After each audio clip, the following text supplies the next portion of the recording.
मेरा नाम सौरभ द्विवेदी है। मैं इंडिया टुडे हिंदी मैगजीन और लल्लन टॉक वेब पोर्टल का एडिटर हूँ। अरसे बाद एक ऐसी गैदरिंग थी जहाँ पे मुश्किल सवाल पूछे जा रहे थे, और मुश्किल सवाल मज़ेदार होते हैं क्योंकि आपके पास कोई रेडीमेड आंसर नहीं होता। आपको अपने पूरे थिंकिंग प्रोसेस को, अपने एल्गो को नए सिरे से उलटना पलटना होता है।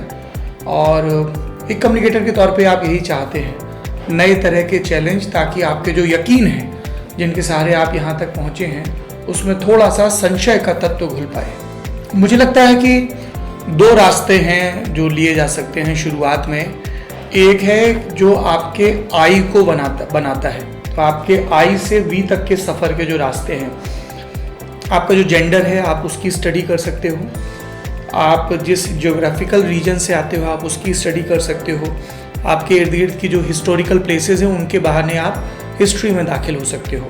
हम क्या खाना खा रहे हैं, हम जहाँ जा रहे हैं वहाँ कैसे जा रहे हैं, हमें जो गवर्न करते हैं उस स्ट्रक्चर की खूबी और खामी क्या है, ये जो करना हमें पसंद है और हमसे पहले जिनको पसंद था वो इसके बारे में क्या लिख गए हैं। So two ways, I love to speak, I love to communicate. और बहुत बाद में मुझे समझ में आया कि लव टू स्पीक बहुत छोटा पोर्शन होना चाहिए कम्युनिकेशन का, ज़्यादा बड़ा पोर्शन होना चाहिए love to listen, listen and process, that's the keyword. तो जो भी जर्नलिज्म में आना चाहते हैं उन्हें आर्ट ऑफ लिसनिंग बिल्ड करनी पड़ेगी।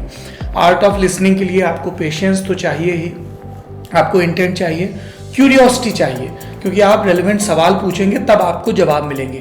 और रेलेवेंट सवाल सिर्फ क्यूरियस होने भर से नहीं मिल जाते हैं। To ask the right and relevant question आपको अपने तहीं थोड़ी सी रिसर्च करनी पड़ेगी, स्टडी करनी पड़ेगी, देन ओनली जिससे आप बात कर रहे हो वो आपकी बात में, आपके सवाल में दिलचस्पी लेगा और आप ऊपर ऊपर की सरफेस पे खुरच के नहीं रह पाएंगे। दुनिया की बहुत सारी मुश्किलों की जो जड़ है वो कम्युनिकेशन है, संवाद की कमी है।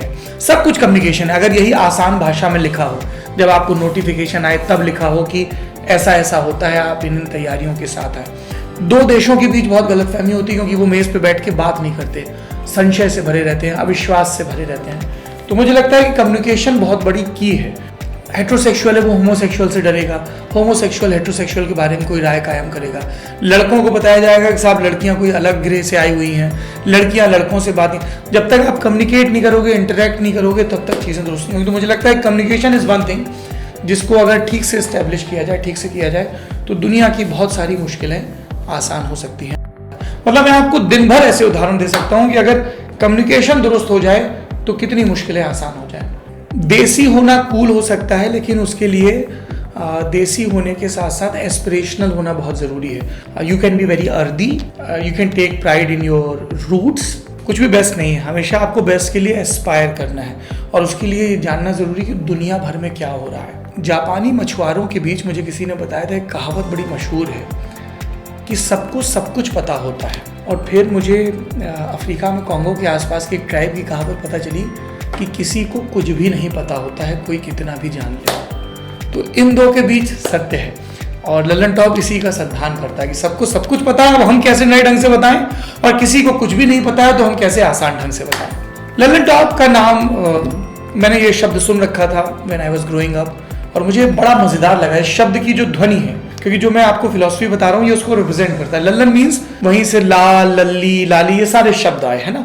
लाल बहुत शुभता का प्रतीक है ना, कि बोलते हैं ना यार बहुत स्वस्थ आदमी, एकदम लाल गाल थे उसके।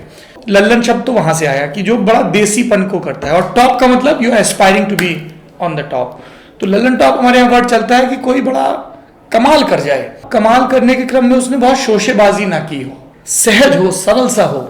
सुधा मूर्ति इज वेरी लल्लन टॉप इफ यू आस्क मी। महिला टेल्को की पहली इंजीनियर, मैथ्स फिजिक्स सब फोड़ के आई है, कमाल का काम कर रही है, और इस कमाल का काम करने के क्रम में उन्होंने अपनी बैटल्स चुनी। और आज की तारीख में वो क्या करती हैं? आज की तारीख में वो बच्चों के लिए कहानियाँ लिखती हैं। कम्युनिकेशन, आप क्या कह रहे हो, वो क्या सुन रहे हैं, दैट्स द की। क्यूरियस रहना ज़रूरी है, क्यूरियस रहने के साथ साथ हम्बल रहना ज़रूरी है, और इसके साथ साथ क्लैरिटी ज़रूरी है।